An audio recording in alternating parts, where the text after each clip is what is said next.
Yo, what's up guys? Kalye Politika nga pala. Bago ang lahat guys, pa-like naman and follow ng TikTok ko at pa-subscribe sa YouTube channel ko, Kalye Politika.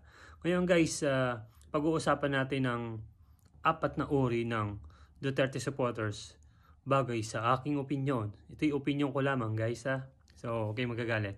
So, number one na bilang Duterte supporters is diehard supporter. No, yan yung mga yung mga talagang 98% mga tiga Davao City. Sila talaga yung nasa front line.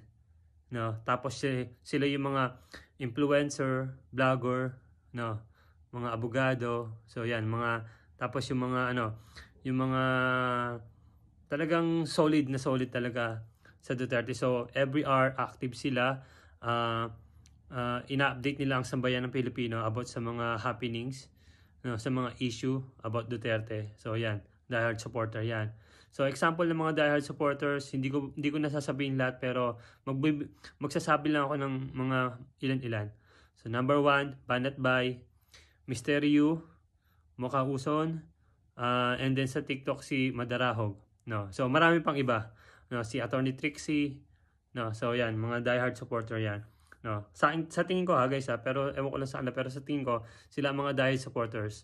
So pangalawang uri ng Duterte supporters is mga guys, mga active supporters. No, itong mga active supporters na to, pwede rin silang diehard supporter, pero mostly pumapatak sila sa active Duterte supporters, so ADS. So una DDS, ngayon naman ADS. So sila yung mga karamihan dyan sa mga active Duterte supporters katulad ko.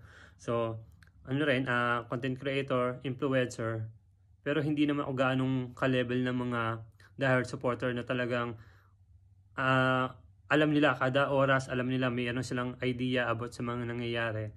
So tayo as ako, binibilang ko sarili ko bilang active Duterte supporter, so ADS. So karamihan nito guys sa mga rin to, mga taga Davao din, karamihan mga Davao, Mindanao, Bisaya, halos lahat nationwide, although yung diehard supporter nationwide din naman yon, so ito naman karamihan dito sa active Duterte supporters, ito yung mga guys, mga OFW, so hindi naman sila oras-oras naka-update, pero once na may balita about sa mga Duterte, talagang pinapanood namin. Tapos nag-share kami ng mga thoughts sa online, sa online community namin, so TikTok, sa YouTube, sa Facebook. So yan. Tapos minsan naipagbardagulan sa mga kalaban ng mga Duterte. So yan kami. Tapos, pero minsan naman hindi naman napagbardagulan, naipagdebate naman, good conversation naman. So yan. Sa tingin ko nabibilang ako sa ADS, sa active Duterte supporters. So number 3 guys, ito naman yung mga mga silent Duterte supporters. So SDS kung tawagin ko, sa akin lang naman to, opinion ko lang naman to. Ito mga silent Duterte supporters, ito yung mga active guys. Mga active pagdating sa election na. So hindi sila nagpaparamdam guys. Tahimik lang sila. Parang si Mark yan tahimik lang. Mark Villar. So yan. Ito yung mga tahimik lang na Duterte supporters. Ayaw nila ng gulo, ayaw nilang ang gusto lang nila, support sila sa mga ginagawa ng mga Duterte, lalo kay PRD, kay VP Sara yan. Supporter sila, pero tahimik lang sila guys. So pagdating ng election guys, solid vote yan. Ayun yung mga yung mga tahimik lang. So number 1, solid diehard supporters. Number 2, ADS, active Duterte supporters. Number 3, SDS, silent Duterte supporters.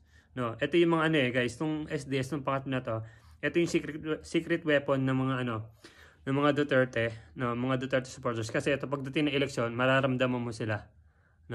Although yung diehard supporters, matik na yan, talagang iboboto yan. Active supporters, matik din yan, iboboto namin. Pero itong mga itong mga tahimik lang, mga silent Duterte supporters guys, ito yung mga nasa nakatutok sa internet, nakatutok niya sa TikTok, YouTube, pero hindi sila nagpaparamdam. Nagla-like lang yan, like, pero hindi sila nagko-comment minsan. Minsan nagko-comment pero minsan hindi. Tamang comment lang. Mga fist bump lang, tapos heart na green. Yan yung mga silent Duterte supporters. Pero ano pa rin sila, active sila sa online pero hindi nila pinaparamdam. No. Tapos number 4 guys, eto. Maniwala kayo sa hindi. Ito yung guys, may mga Duterte trolls.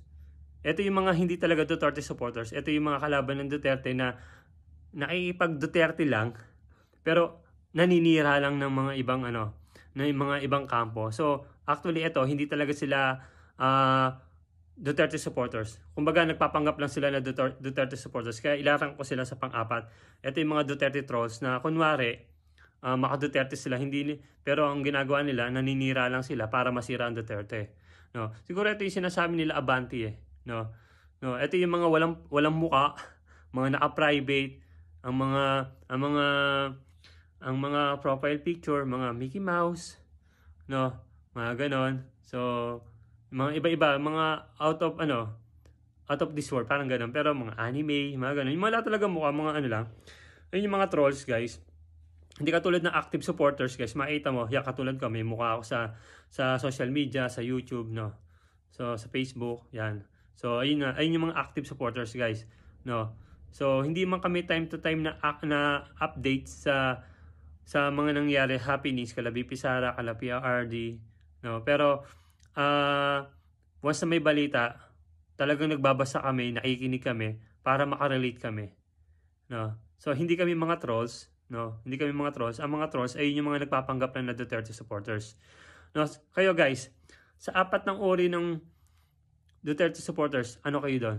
DDS? Diehard? Yan, talagang solid talaga yun. DDS, diehard Duterte supporters, active supporters, ADS. Number 3, silent Duterte supporters, SDS, or Duterte trolls na hindi naman talaga mga Duterte. No, mga nagpapanggap lang. Pwede silang mga pinklawan, mga pula, mga komunista. Sinisira lang talaga ang mga Duterte. No? So kayo guys, sa tingin nyo, ano kayo sa apat? Comment down below. No? Ito nga pala si Kalye Politika, nagsasabi, sa bawat kalye may usapan, sa bawat usapan may politika. Kalye Politika. God bless.